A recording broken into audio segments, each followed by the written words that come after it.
Don't forget to like the video, share your thoughts in the comments, and subscribe to stay updated with our latest stories.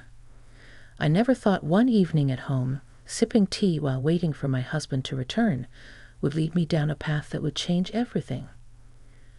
But life has a way of throwing surprises at you when you least expect them. My name is Rachel. I'm 48 years old, married for nearly 25 years to a wonderful man named David. We have a comfortable life, one built on routine, shared memories, and a love that has matured over the years. David works as a senior manager at a reputable firm, and though he often brings stories from the office, I never paid much attention. Until recently. It all started with an offhand comment he made at dinner. "You wouldn't believe the day I had," David said, loosening his tie as he sat across from me. "Ethan pulled off something incredible today. The whole office is still talking about it." I raised an eyebrow. Ethan. I'd heard his name before. He was one of David's closest colleagues, a younger man in his early 40s who had joined the company a few years back. David always spoke highly of him. Smart, ambitious, charming, and well-liked by everyone. "What happened?" I asked, curious. David leaned back, shaking his head in disbelief. He stood up to the regional director in the middle of a meeting. Told him flat out that he was wrong about the new restructuring plan.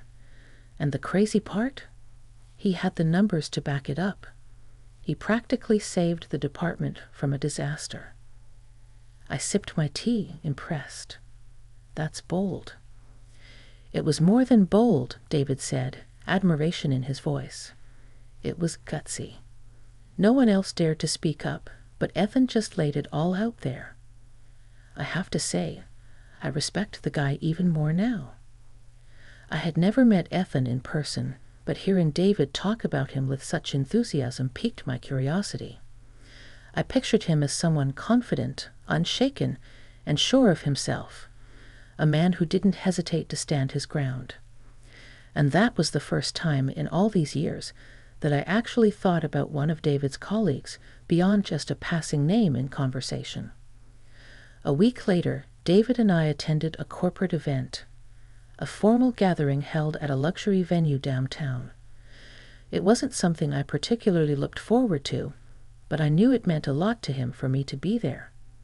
I wore a deep blue dress, something elegant but understated, and as we walked into the ballroom, I felt the familiar mix of excitement and discomfort that came with being surrounded by so many unfamiliar faces. David introduced me to a few colleagues, exchanging pleasantries, and then suddenly, I found myself standing in front of Ethan. "Rachel, meet Ethan. Ethan, this is my wife," David said with a smile. Ethan turned to me, and for a brief moment, I felt something unexpected. A subtle, almost magnetic energy in the way he looked at me. His dark eyes held a warmth that was both inviting and disarming. "It's a pleasure to finally meet you, Rachel," he said smoothly, extending his hand. His voice was calm, steady, and filled with a quiet confidence that made me acutely aware of myself. I shook his hand, feeling the warmth of his palm against mine, and for a split second it lingered. "The pleasure is mine," I said, hoping my voice didn't betray the sudden awareness I felt. As the evening progressed, I found myself drawn into conversations where Ethan was present. He was charming but not overbearing, intelligent without being arrogant. And what struck me the most was his attentiveness. How he truly listened when I spoke, how his responses felt genuine rather than polite small talk. At one point, David was pulled into a discussion across the room, leaving me momentarily alone with Ethan. "You don't seem like someone who enjoys these corporate events," he said with a knowing smile. I laughed softly. "That obvious, huh?" He nodded. "I get it. They can be exhausting. But I will say, your presence here means a lot to David. He talks about you often." Something about the way he said it made my chest tighten, not in an uncomfortable way, but in a way that made me feel seen. "He does?" I asked, tilting my head slightly.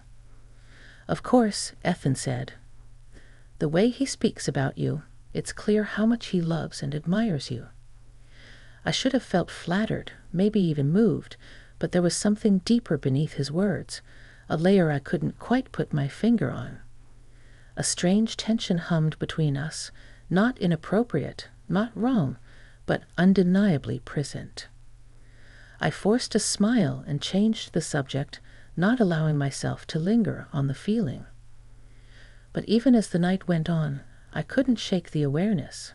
The way his eyes seemed to find me in the room, the subtle shift in energy whenever we were near each other. The following week, something happened that brought all those lingering thoughts to the surface.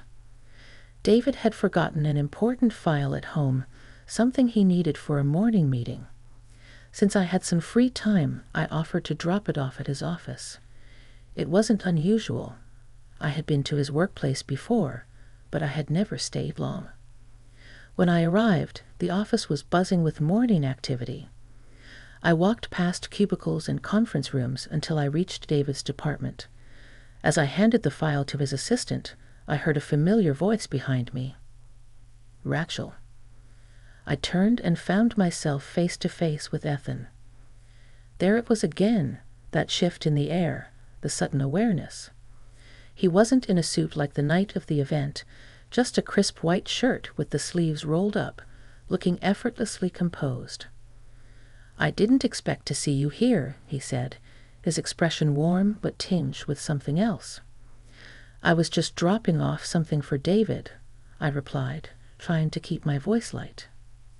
He studied me for a moment before gesturing toward the nearby coffee machine.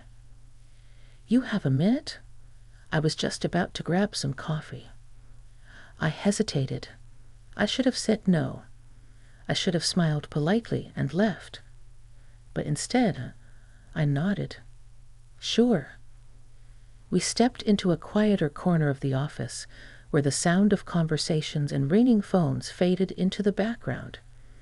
Ethan handed me a cup, and as I took a sip, I felt his gaze on me.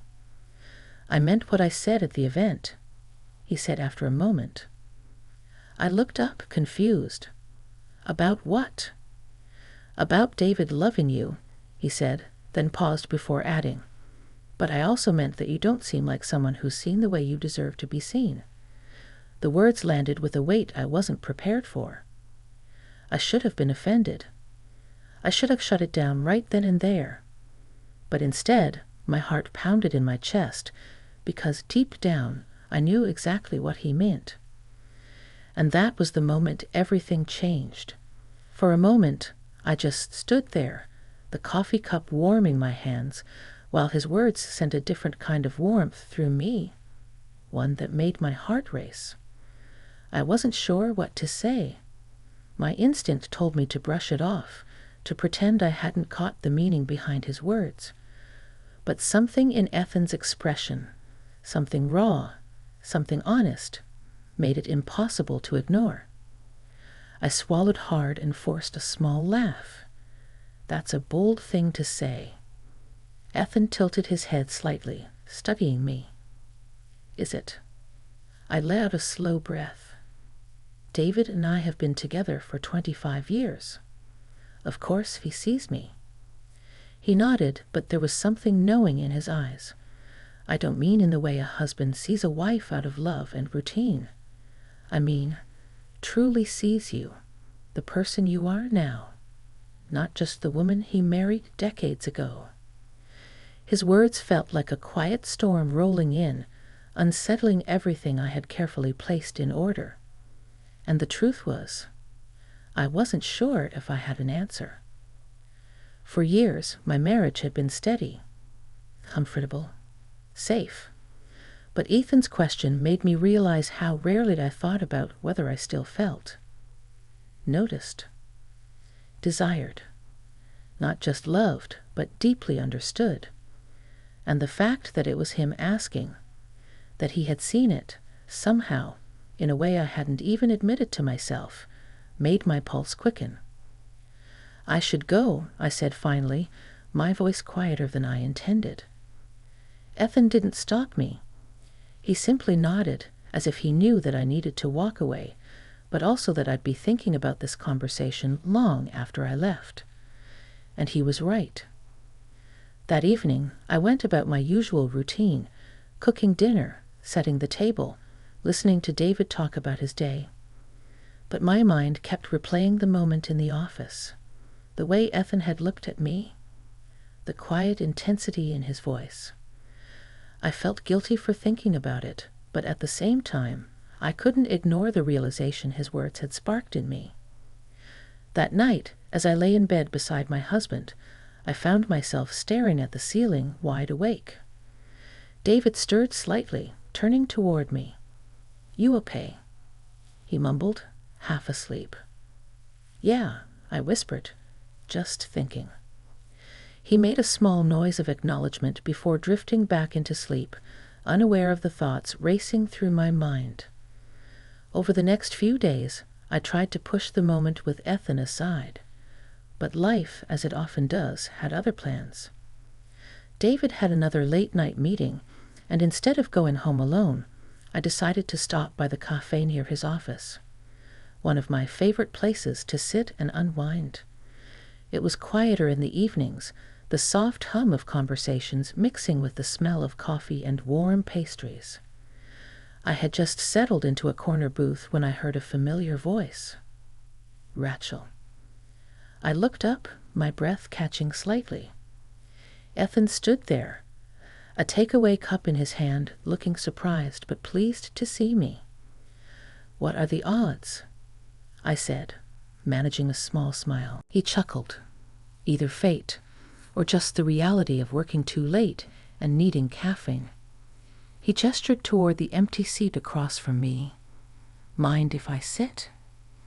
I hesitated, but only for a second. "Sure."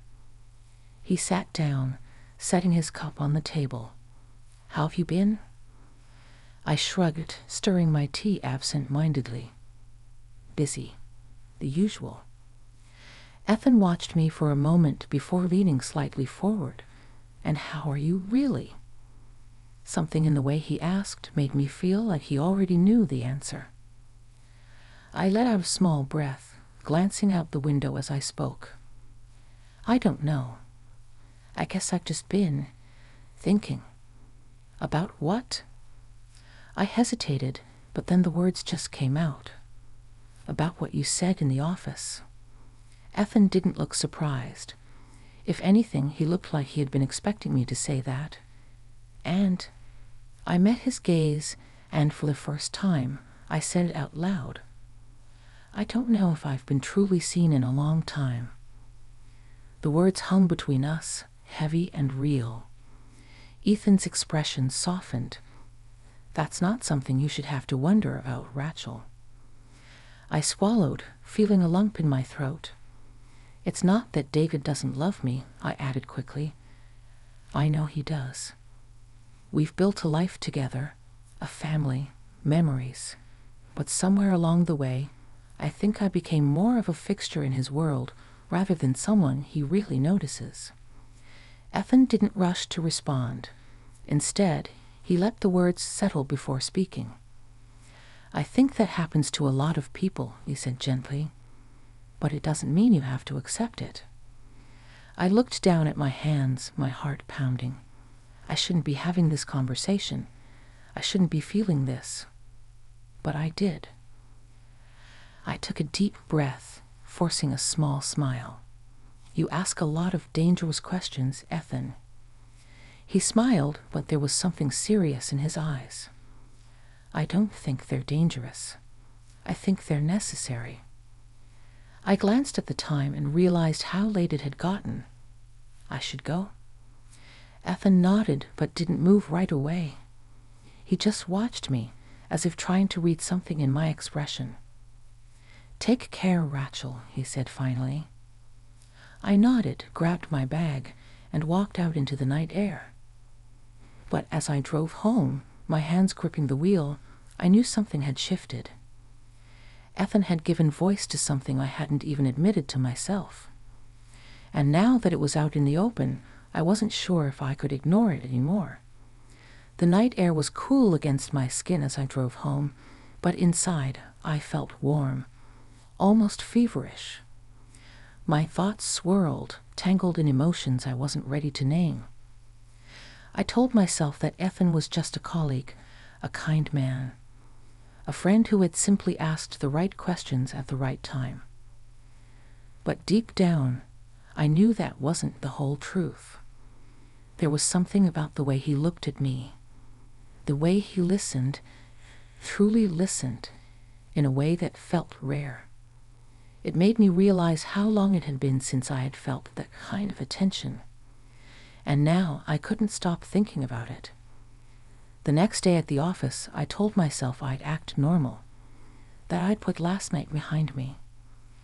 I lasted all of 20 minutes. Because the moment I saw Ethan by the break room, his sleeves rolled up, a coffee in hand, my stomach tightened. He wasn't doing anything special, just standing there, talking to another coworker, but my body reacted before my brain could remind me to be rational.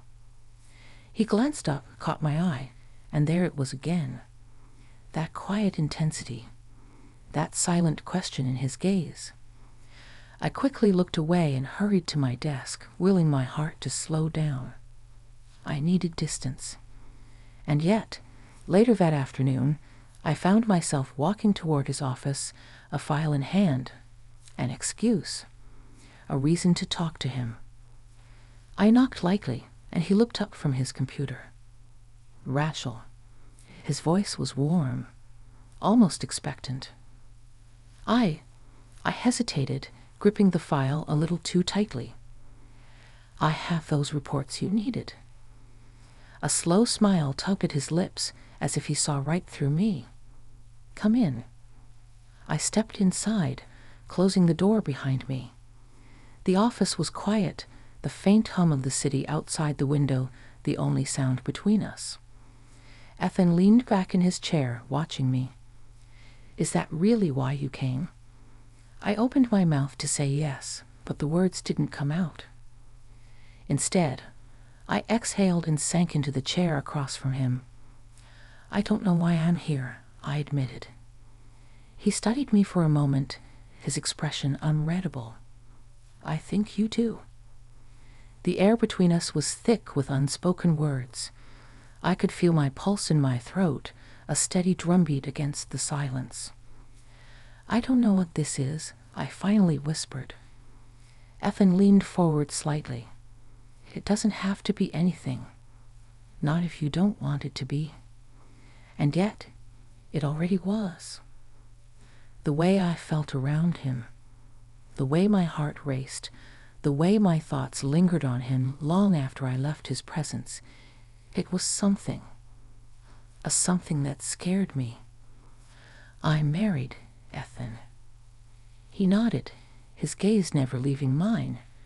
I know. I let out a shaky breath.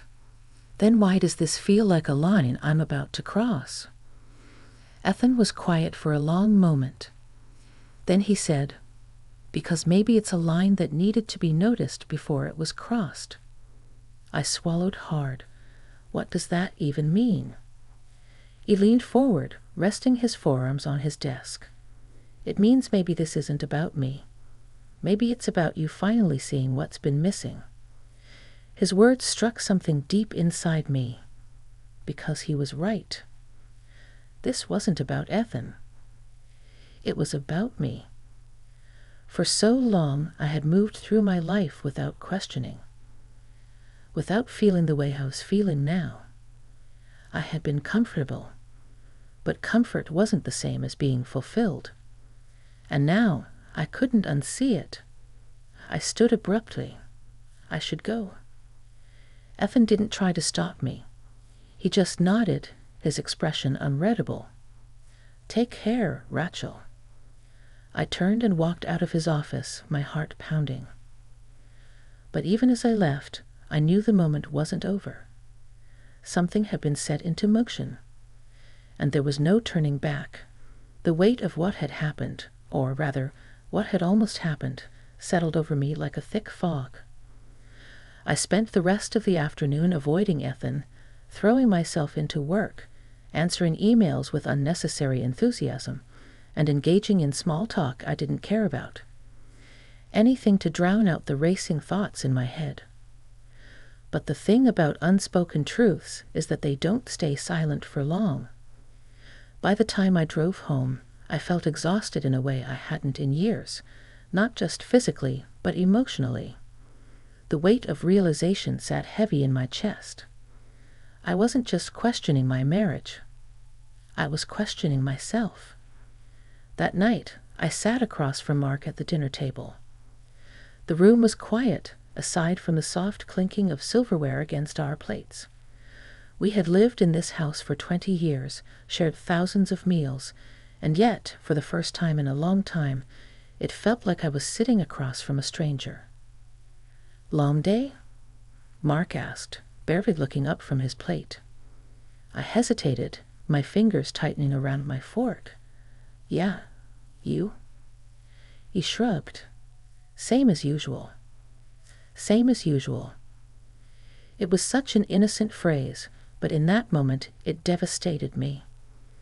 Because I realized that was exactly what our marriage had become, usual. A predictable rhythm of days blending into nights, conversations that skimmed the surface but never dug deep enough to touch anything real. I set my fork down. "Mark." He finally looked up.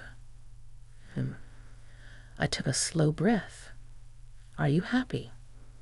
He frowned slightly. "What do you mean?" "I mean, are you happy? With us? With this life?" Mark blinked, clearly caught off guard. "Where is this coming from?" "I don't know," I admitted. I feel like we've stopped seeing each other." His jaw tightened, and for a moment I thought he was going to dismiss it, brush past the question like he often did. But then something in his expression softened. "I guess I thought this is what happens after a certain point," he said quietly.